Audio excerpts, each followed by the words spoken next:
Hello दोस्तों, स्वागत है आप सबका मेरे YouTube channel Sachin education hub पर। दोस्तों, आज हम बात करेंगे कि एलपीपी प्रॉब्लम को हम सिंप्लेक्स मेथड का इस्तेमाल करते हुए कैसे सॉल्व कर सकते हैं। तो दोस्तों, आज मैं आपके लिए सबसे पहले लेकर आया हूँ मैक्सिमाइजेशन की प्रॉब्लम। तो मैक्सिमाइजेशन का इस्तेमाल आपने मैक्सिमाइजेशन जो आपको यानी ऑब्जेक्टिव फंक्शन है वो दे दिया, जो कंस्ट्रेंट्स हैं वो दे दिए, ठीक है। तो इस चीज़ को कैसे करना है वो आज मैं आपको करवाने वाला हूँ। सिंप्लेक्स मेथड कैसे इस्तेमाल किया जाता है, सिंप्लेक्स टेबल कैसे बनता है, उसके बारे में बात करूँगा। तो दोस्तों, अगर आपको कहीं पे प्रॉब्लम है या किसी भी कॉमर्स सब्जेक्ट से रिलेटेड आपको नोट्स चाहिए तो आप मेरे टेलीग्राम चैनल से भी ले सकते हैं। लिंक आपको उसका डिस्क्रिप्शन बॉक्स में मिल जाएगा। अब देखो, हम दोस्तों स्टार्ट करेंगे। तो स्टार्ट करना बहुत यहाँ पे ध्यान देने वाला है। तो ध्यान देना है आपने सबसे पहले किस चीज़ के ऊपर। आपके दो कंस्ट्रेंट्स हैं, नंबर 1, नंबर 2, ठीक है।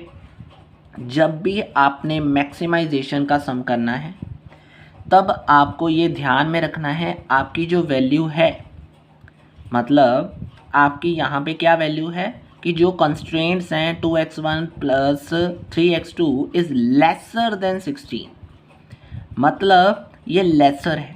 तो इस केस में क्या होगा, जब ऐसा साइन यानी लेसर का साइन आएगा तो यहाँ पे हम यूज़ करेंगे स्लैक वेरिएबल्स। स्लैक वेरिएबल्स होते हैं, उनका इस्तेमाल करेंगे। लाइक आपको एग्जांपल के तौर पे समझाता हूँ। तो ये देखिए, जैसे मैंने कंस्ट्रेंट नंबर 1 लिखा, सबसे पहले तो मैं ये लिख लेता हूँ, दैट इज़ हमारा ऑब्जेक्टिव फंक्शन, ठीक है, सोल्यूशन के अंदर। फिर मैंने क्या करना है, जो कंस्ट्रेंट्स हैं उनको लिख लेना है और इसके साथ साथ मैंने इसे इक्वल करना है। सबसे पहला स्टेप ही क्या है, इक्वल करना। और इक्वल करने के लिए मुझे क्या करना पड़ेगा, यहाँ पे कंस्ट्रेंट्स लेने पड़ेंगे। S1 मैंने ले लेना है। S1 मेरा पहला जो है स्लैक वेरिएबल है वो आएगा, जिसने मेरी ये जो वैल्यू है उसको इक्वल टू 16 कर दिया। सिमिलरली 4x1 है, 3x2 है और 4x1 और 2x2 है। और इसके साथ साथ मेरा दूसरा जो आता है वो है S2 और यहाँ पे जो बनेगा वो भी मेरा 16 है। अब ये दो चीज़ें अगर इसमें आई हैं तो ऑटोमेटिकली इसका इफ़ेक्ट यहाँ पे भी पड़ेगा। अब ये यहाँ पे पड़ेगा ज़रूर, जैसे इनके साथ वैल्यू है वहाँ पे भी वैल्यू होगी, लेकिन वैल्यू कौन सी होगी, 0। ये बहुत ज़रूरी इफेक्ट है। यहाँ पे आपने स्लैक वेरिएबल्स का इस्तेमाल करना है। सबसे पहली बात तो ये हो गई, S1 और S2 ले लिए, दोनों को ऐड कर देना है। ऐड में साथ में आपने उसकी वैल्यू को 0 एज्यूम करना है, क्योंकि आपने अभी इसे निकालना है, ठीक है।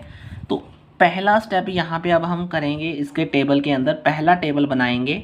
तो ध्यान से समझना इन फिगरों को जो मैंने यहाँ पे लिखनी है, और ये जो टेबल बना है इस टेबल को कैसे बनाना है। तो देखो, सबसे पहले आपके सामने है CJ। CJ का मतलब है कोएफिशिएंट ऑफ ऑब्जेक्टिव फंक्शन।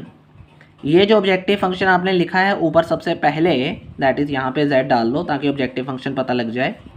तो ये जो ऑब्जेक्टिव फंक्शन है उसका कोएफिशिएंट यानी ये साथ वाले नंबर्स, यानी सबसे पहले आएगा 6, दूसरे नंबर पे आएगा 8, फिर आएगा 0 और फिर भी आएगा 0। और साथ में आपको पता है x1 की वैल्यू 6 है और x2 की 8 है, ये 0 है, ये 0 है, ये साथ में ऐड हो गया। लेकिन अब ये देखो, यहाँ पे आप समझोगे इस चीज़ को नीचे लिखना है, ठीक है। CBI का मतलब आता है कोएफिशिएंट ऑफ बेसिक वेरिएबल। ये होते हैं बेसिक वेरिएबल। बेसिक वेरिएबल आपने यहाँ पे कौन कौन से ऐड किए हैं, यानी जिसे हम स्लैक वेरिएबल्स भी कहते हैं। तो स्लैक वेरिएबल्स को ही बेसिक वेरिएबल कहते हैं, तो वो आपने यहाँ पे लिख लेने हैं, ठीक है जी। और इनकी जो वैल्यू होगी, वैल्यू यानी 0 और 0, वही आप यहाँ पे लिखोगे। ये होता है कोएफिशिएंट ऑफ बेसिक वेरिएबल। तो कोएफिशिएंट ऑफ बेसिक वेरिएबल है 0 और 0, ठीक है जी। इतना क्लियर हो गया।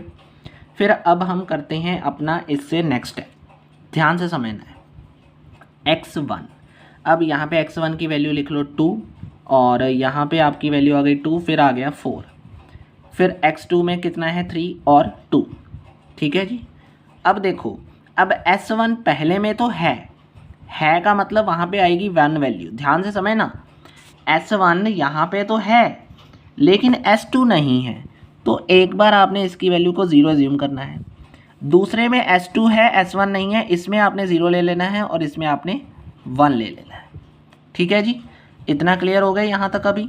तो आपको इतना क्लियर कर दिया गया कि जो S1 है अगर ऊपर है सबसे पहले तो उसकी वैल्यू 1 आ जाएगी, S2 है उसकी वैल्यू 1 आ जाएगी, और जो चीज़ नहीं है उसकी वैल्यू हम 0 एज्यूम करेंगे।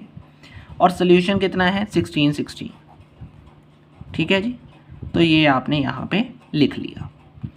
फिर रेशो निकालने से पहले आपका अगला स्टेप आता है ZJ। अब ये ZJ जो आपने निकालना है इन चीज़ों की और आप देखो देखना है। ZJ का मतलब होता है टोटल कंट्रीब्यूशन। ये कैसे निकलेगा इसका ध्यान से समझना है, ध्यान से, पहले बता रहा हूँ ध्यान से समझो। ये जो वैल्यू आएगी यानी ये जो वैल्यू है यहाँ पे, इससे आपने इन वैल्यू के साथ क्या करना है, दैट इज़ ऐड करना है। ठीक है जी, इसे ऐड करना है, ऐड मल्टीप्लाई करना है। ठीक है जी, इसे मल्टीप्लाई करना है 2 के साथ, इसे मल्टीप्लाई करना है 3 के साथ, इसे मल्टीप्लाई करना है 1 के साथ, इसे मल्टीप्लाई करना है 0 के साथ। लेकिन आंसर निकालने से पहले आपको इसका भी साथ में ही करना है। सपोज ध्यान से समझना, ध्यान से, S1 में जो आपकी वैल्यू यानी CBI की बनी है, CBI की जो S1 में वैल्यू है उसके साथ आपको S2 की वैल्यू भी CBI के साथ ऐड करनी पड़ेगी। ध्यान से समझना एक चीज़, ध्यान से समझो इस चीज़ों को जो मैं कहने वाला हूँ। आपने सबसे पहले क्या लेना है, 0 मल्टीप्लाई बाय 2, आंसर इज़ 0। ठीक है जी, फिर आपने इसका भी लेना है 0 मल्टीप्लाई बाय 4, आंसर इज़ 0, तो आंसर इज़ 0। लगी बात समझ? अकेली इस लाइन का नहीं करना, आपने इस लाइन का भी करना है और दोनों का जो टोटल आएगा वो आपने इसमें लिखना है। ऐसे ही 0 3 का 0, 0 2 का 0, 0 1 का 0, 0 0, ऐसे ही सभी में 0 आ जाएगा।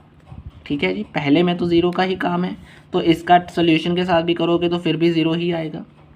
ठीक है जी, तो अब ये 0 आ गया, लेकिन अगला स्टेप है CJ में से, यानी ये जो CJ दिया हुआ है उसे ZJ के साथ माइनस करना है। 6 में से 0 हो गए 6, 8, 0 और 0, और आपने बस हो गया। ठीक है जी, तो अब देखो ये चीज़ निकल आई, लेकिन अब ध्यान से समझो इन चीज़ों को कि ये जो 6 और 8 है ना, इसमें 0 आना बहुत ज़रूरी है। यानी ये जो मैक्सिमाइजेशन का सिंप्लेक्स मेथड है ये कहता है जब तक आपकी x1 और x2 की वैल्यू 0 नहीं आती दोनों की, तब तक ये प्रोसेस चलती रहेगी। अब ये प्रोसेस को आगे कंटिन्यू करना पड़ेगा। तो कंटिन्यू करने के लिए हमारा जो नेक्स्ट स्टेप है वो होता है कि मैक्सिमाइजेशन वैल्यू कौन सी है इस टेबल के अंदर। मतलब जो CJ माइनस आपने ZJ किया है, ये जो चीज़ की है इसमें से मैक्सिमम वैल्यू ढूंढो, क्या है 8, और ये आ गया आपका, क्या होगा ये की कॉलम। ठीक है जी, इसे आपने क्या मानना है, की कॉलम मानना है। लग गई बात समझ? और ध्यान से समझना इस चीज़ों को कि ये जो की कॉलम है इसमें से आपने की रो को ढूंढना है। अब की कॉलम हो गया, की कॉलम के बाद आपने निकालनी है अब रेशो। अब रेशो निकालनी है, तो रेशो कैसे निकलेगी, सॉल्यूशन को आपने किसके साथ डिवाइड करना है, आपने उस कंपोनेंट के साथ डिवाइड करना है जिसकी ये वैल्यू है। आपने सबसे पहले किसकी वैल्यू निकालनी है, ध्यान से समझो। S1 और S2 है तो सबसे पहले किसकी वैल्यू निकालोगे, दैट इज़ S1 की। तो मैक्सिमाइजेशन वैल्यू कितनी आई 8, और 8 की लाइन में आपका मैक्सिमम यानी जो ये नंबर है S1 वो क्या कहता है 3। ध्यान से समझो इन चीज़ों को, बहुत आराम से मैं समझा रहा हूँ आज आपको कि ये जो मैक्सिमाइजेशन की वैल्यू है इसमें आपने S1 की वैल्यू अब आ गई, S1 की वैल्यू में आपने देखना है उसके सामने क्या है 3, तो ये जो चीज़ आई है ये बनेगी आपकी की एलिमेंट। और ये जो सोल्यूशन है इसमें से आपने की एलिमेंट को डिवाइड करना है, तो आपकी रेशियो क्या निकल आएगी 5.33। ठीक है जी, लग गई बात समझ? ऐसे ही आपने जो सेकंड रो जिसे आपने की रो मतलब जिसे आपने की एलिमेंट नहीं माना, मतलब जो की एलिमेंट या जिसमें कुछ भी नहीं है, उसको भी आपने इसी में जो कॉरस्पॉन्डेंस है 2 उसके साथ करना है और आपका जो आंसर आएगा वो आएगा 8। और इन दोनों में जो स्मॉल होगा जैसे कि ये है वो मानी जाएगी की रो, वो मानी जाएगी आपकी की रो। एक बार दोबारा से रिपीट कर रहा हूँ, ध्यान से समझना। सबसे पहले आपने मैक्सिमाइजेशन वैल्यू देखी 8, फिर आपके पास आ गया 8 के सामने S1 की वैल्यू क्या बनती है, दैट इज सबसे पहले S1 निकालेंगे, S1 में आपकी वैल्यू बनती है 3, ये बन गया की एलिमेंट। अब आपने रेशियो निकालनी थी, जो भी आपका क्वांटिटी आई है, जो भी आपके सोल्यूशन है उसे की एलिमेंट के साथ किया तो आपका आंसर आ गया। और जब दूसरी रो का करना है या जब फिर आपने की रो को छोड़कर आपने कोई काम करना है तो वो आपका कॉरस्पॉन्डेंस वाला आप ले लोगे, यानी 3 तो मेन आ गया की एलिमेंट और उसके कॉरस्पॉन्डेंस कौन सा आता है 2, 16 डिवाइडेड बाई 2 दैट इज 8, और जो भी स्मॉलर हुआ वो मानी जाएगी आपकी की रो। ये हो गया की रो, ये हो गया की एलिमेंट और ये हो गई आपकी की कॉलम। ठीक है जी। अब इसमें से आपको क्या नज़र आया कि आपने S1 की वैल्यू निकाल ली है, तो इनकमिंग आपका वेरिएबल कौन सा बना यहाँ पे, S1 जो आपका इनकमिंग है, ध्यान से समझो, इनकमिंग वेरिएबल अब S1 की जगह किसने ले ली है, X2 ने ले ली है, और जो आउटगोइंग वेरिएबल है वो क्या बन गया अब S1, यानी S1 है जो वो किसके बराबर हो गया, अब X2 के बराबर चला गया। ठीक है जी। अब आपने निकालना है दोस्तों नेक्स्ट स्टेप, ध्यान से समझना इन चीज़ों को। अब आपने निकालनी है न्यू वैल्यूज़। न्यू वैल्यूज़ के रिगार्डिंग आपको ध्यान से समझना है। एक होती है की रो की न्यू वैल्यू, जो आपने की रो बनाई हुई है की एलिमेंट वाली, और एक होती है नॉन की, जिनमें मतलब जो इम्पोर्टेंट नहीं है। की रो कौन सी है इसके अंदर, ये पहली लाइन, ये पहली लाइन। और अब ये पहली लाइन को निकालने के लिए जो न्यू वैल्यू का फॉर्मूला है वो है ओल्ड वैल्यू डिवाइडेड बाय की element, old value divided by की एलिमेंट। और अब ये ओल्ड वैल्यू है, जैसे कि सपोज करो आपने कितनी ओल्ड वैल्यूज़ है, देयर आर 5, तो सबसे पहले आप लिख लो 2, ठीक है, फिर आ गया आपका 3, ठीक है, फिर आ गया आपका 1, फिर 0 एंड देन आ गया 16। ये सारी वैल्यूज़ मैंने लिख दी। अब ये सारी वैल्यूज़ को आपने किसके साथ डिवाइड करना है, की एलिमेंट के साथ। की एलिमेंट कौन सा है, 3 और 3। तो आंसर आपका इसका तो सेम रहेगा, इसका आप जब करोगे तो आंसर क्या आ जाएगा 1, इसमें से 1/3 रहेगा, इसमें 0/3 दैट इज़ 0, और इसमें 16/3 ही रहेगा। ठीक है जी। तो ये आपकी न्यू वैल्यू निकल आई, यानी इनकी जगह पर आपने अब ये फिल करना है अपने नेक्स्ट टेबल के अंदर। अब दोस्तों ये जो नॉन की वाली है ये मैंने यहाँ पे निकाल दी। देखो जी, नॉन की वाले में आपका फॉर्मूला थोड़ा सा चेंज हो जाएगा। फॉर्मूला क्या लगेगा, old value minus new value जो आपने ये वाली निकाली है, मल्टीप्लाई बाय कॉरस्पॉन्डेंस की कॉलम। देखो की एलिमेंट कौन सा था, 3, इसके कॉरस्पॉन्डेंस वाला जो होगा ये होती है रो और ये होती है कॉलम।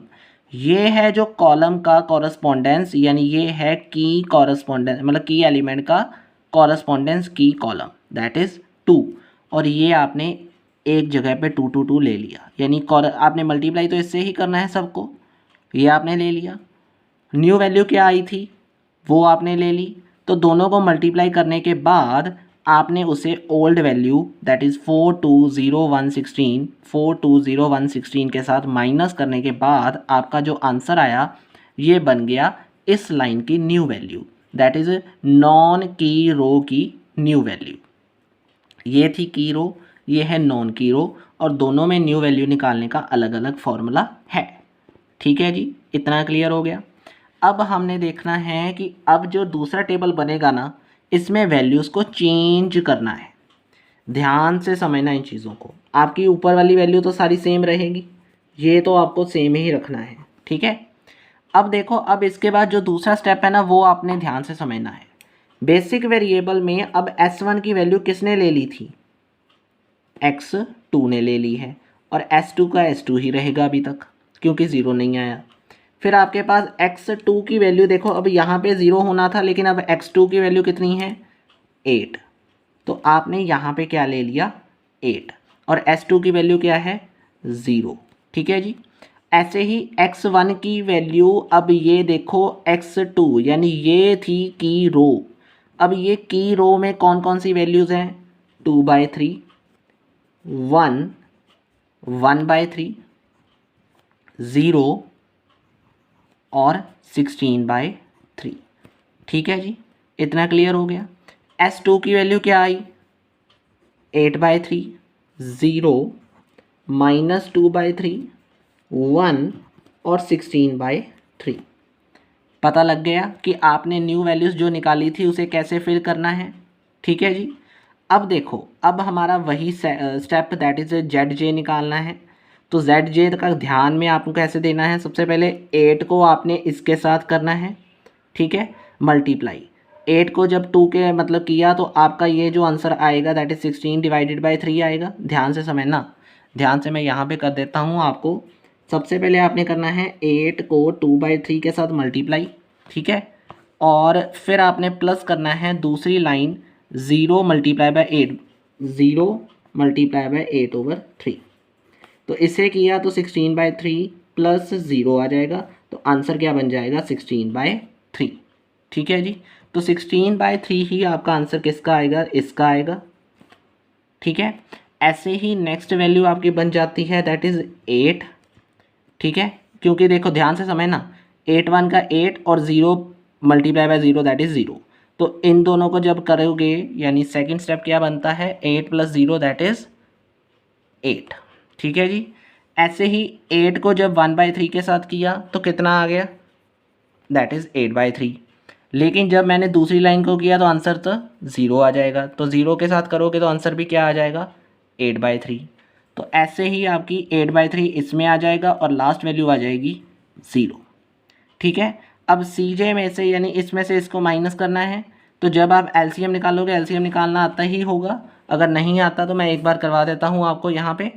दैट इज़ जो LCM है आपने लेना है 6 में से 16/3 माइनस करने हैं।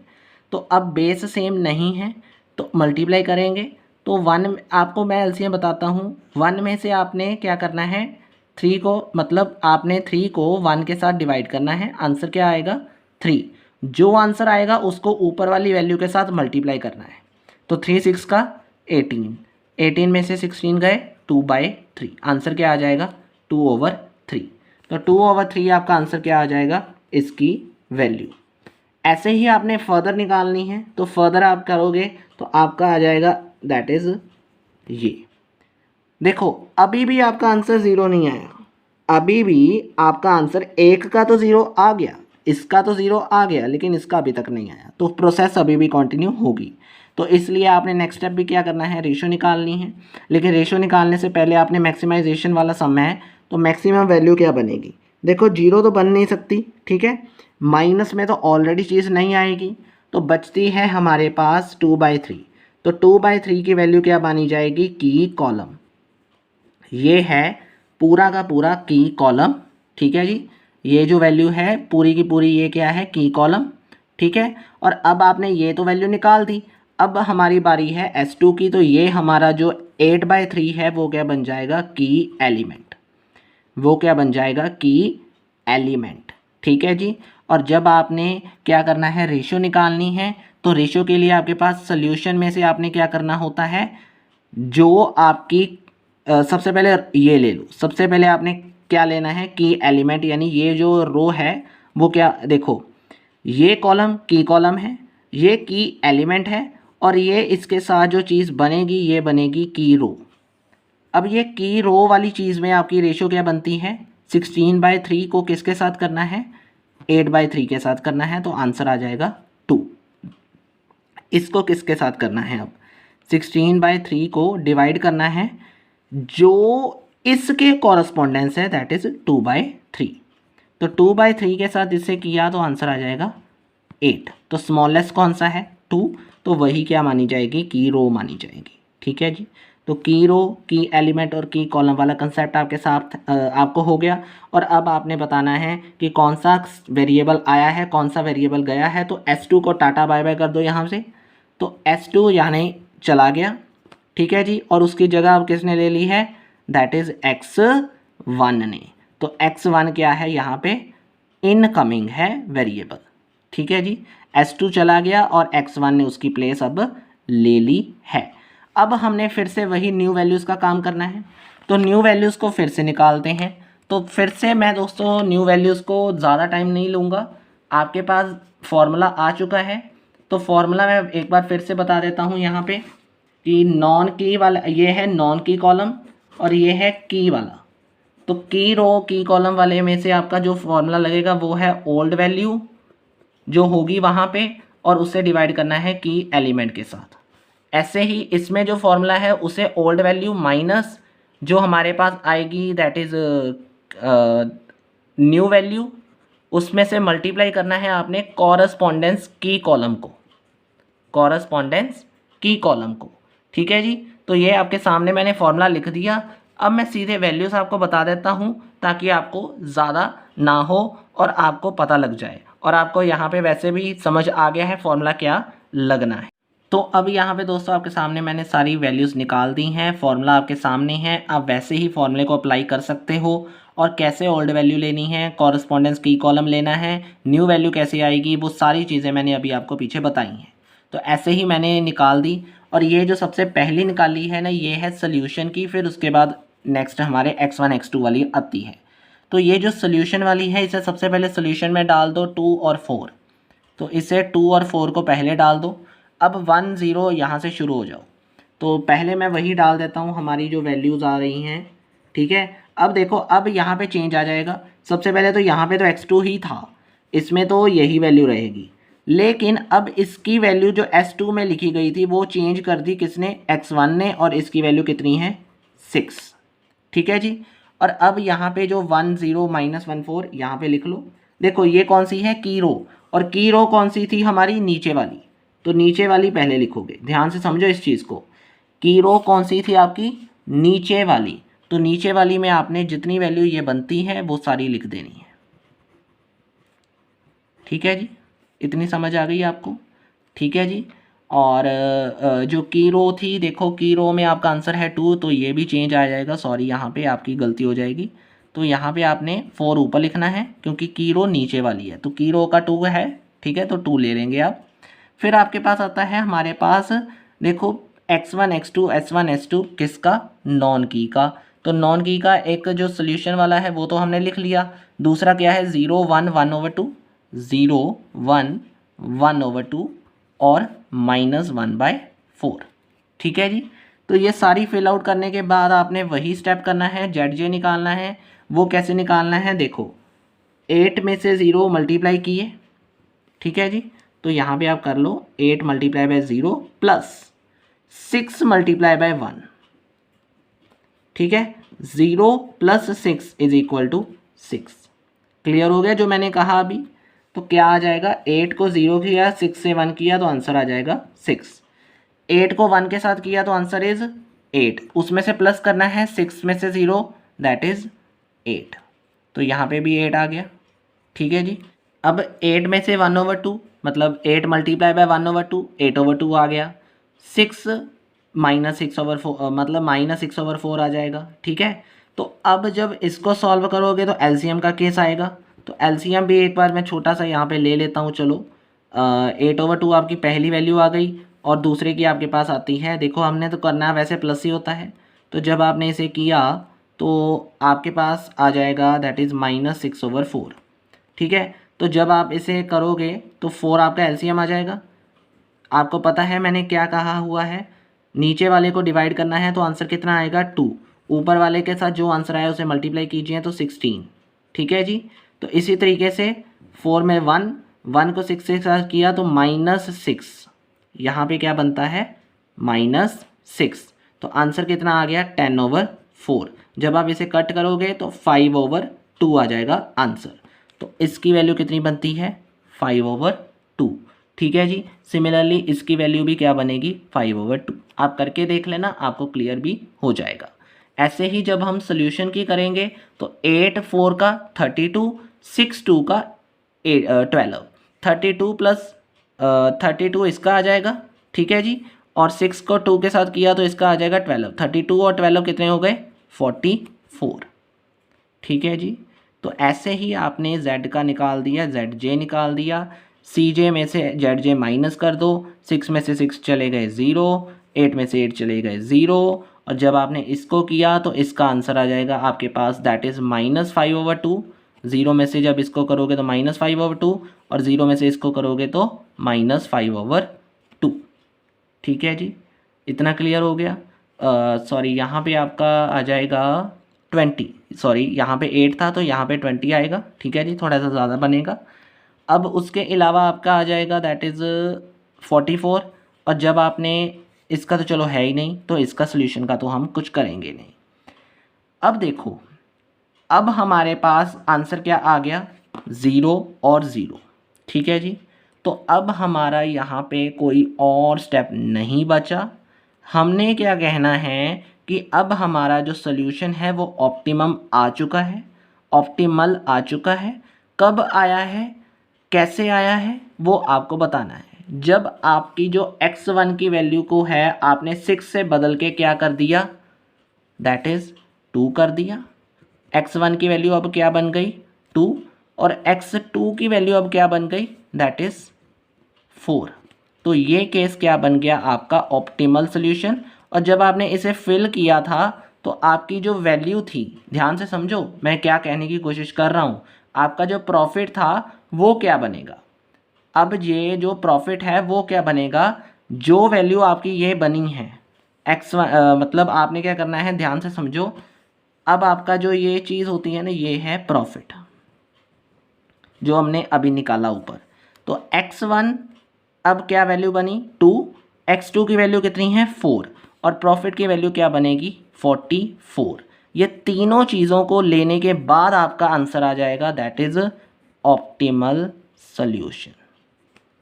मतलब LPP सोल्यूशन अब मैक्सिमाइजेशन का अप्रूव हो गया कि अब आपका आंसर 0 आया है। कब आया है, जब x1 की वैल्यू 2 लेंगे, x2 की वैल्यू 4 लेंगे और प्रॉफिट 44 आएगा, तो तब केस क्या बन जाएगा ऑप्टिमल सोल्यूशन ऑफ LPP, ठीक है जी। तो मेरे ख्याल से देख लीजिए एक बार दोबारा से कि कैसे मैंने किया है, कैसे 3 टेबल बनने हैं, न्यू वैल्यूज़ निकलनी है, और कैसे न्यू वैल्यूज़ को फिल आउट करना है, और कैसे हमने स्टार्ट किया था वो भी आपको बता रहा हूँ, ठीक है जी। तो दोस्तों मेरे ख्याल से आज की वीडियो में इतना बहुत होगा। वीडियो थोड़ी सी बड़ी है लेकिन समझ आ जानी चाहिए, समझ आ भी गई होगी।